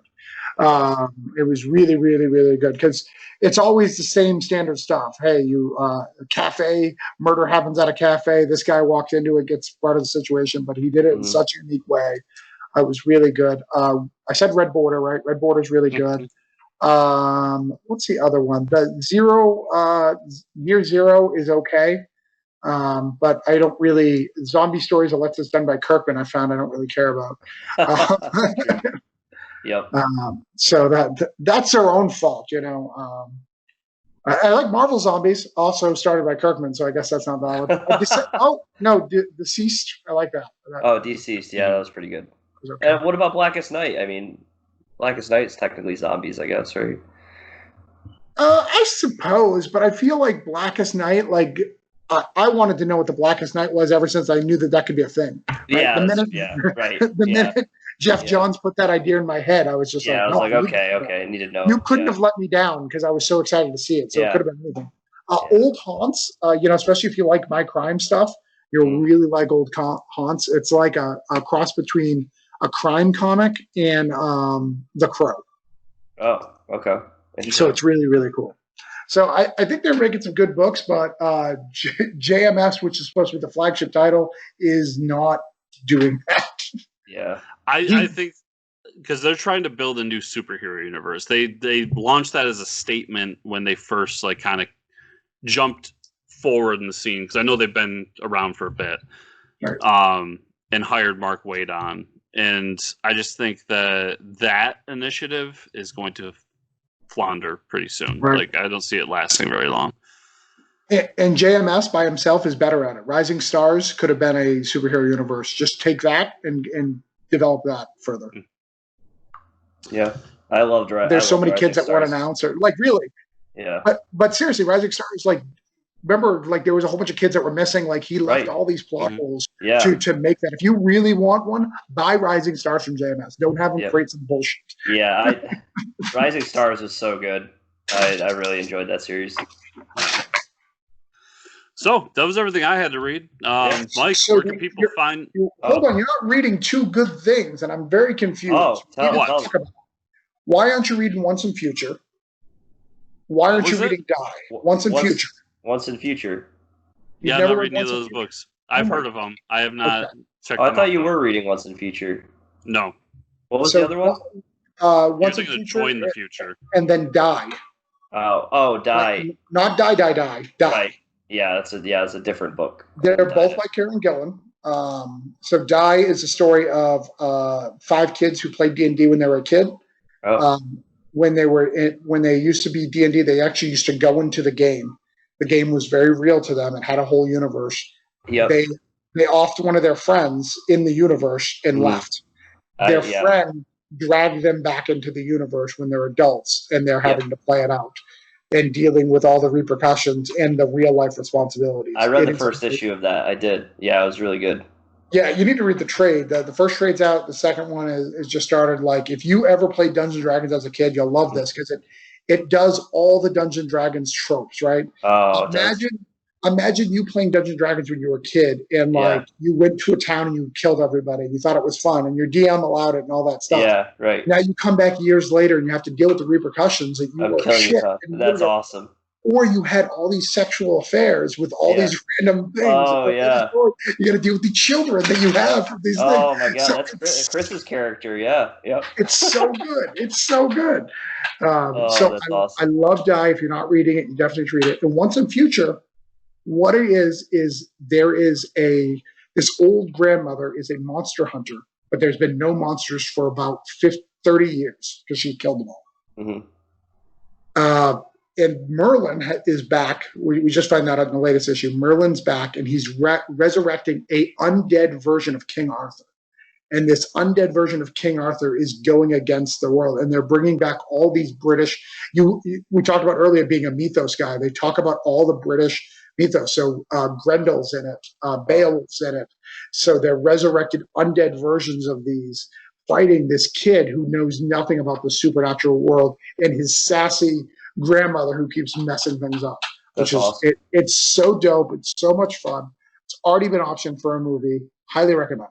I'm going to be checking these are out. 2 books that sound like they were written for me, and nobody has ever told me about them. Yeah, I haven't checked them out either. So we need to talk more. Yeah, yeah, for sure. Yeah, we got to get you on the show more often. That's for sure. I mean, what I love about your show is you guys read comics, right? Oh, yeah. There's so many people who have me on shows who are just like, hey, what would you recommend I read? And I recommend a whole bunch of books, and I'm hoping they're like, I read that. And they're all like, huh, very interesting. Very interesting. Yeah, read a goddamn comic if you're going to write them. All right? That's a rule. We dropped the news about the Once and Future being optioned. I remember that, but I've just never read it. Yeah, no, I definitely will now that you've recommended it. Plus, Kieran Gillen is a really good writer. Oh, it's so good, so sassy, so much fun. Every issue is funner than the last one, and just the mythos that they pull out of it is just so dope. Yeah, and it's really interesting, and not, you think it's predictable. Like you read the first couple of issues, like, oh, I see where this is going, and it's not going in that direction at all, which is great. Awesome. I love books that do that. Yeah, they don't go the typical trope way. Yeah. Cool. So I think now that's all the books we've read this week. Okay. Yeah. I mean, I've read more, but I think those are all I need to talk. Yeah. Mike, where can people find you online? You can find me at Fortress Ricker, but more importantly, where can they find Travis online? They can't. I don't believe in the internet. Okay. Especially since COVID, I decide to hide. You have an AOL. That's Travis Gibb at AOL.com. No, AOL is too tracky. That's where you. Every time I go on there, someone's messaging me in my private messenger, age, sex, location. It's too. They want to know too much. Yeah. So you can find me on Hotmail. I have a GeoCities website. If you'd like to go to it, it's geocities.com/travis.gibb/1484967 a hyphen. Oh my God! What a throwback! Cool cat. Wow. No. Just like what I said earlier, if you made it this far and you're looking for it, Travis Gibb, you can find me on Facebook. VooDoo Nations is a Kickstarter. Find it there. VooDooNations.com or BrokeDownAndFourDeadBodies.com. They both exist. Go check them out.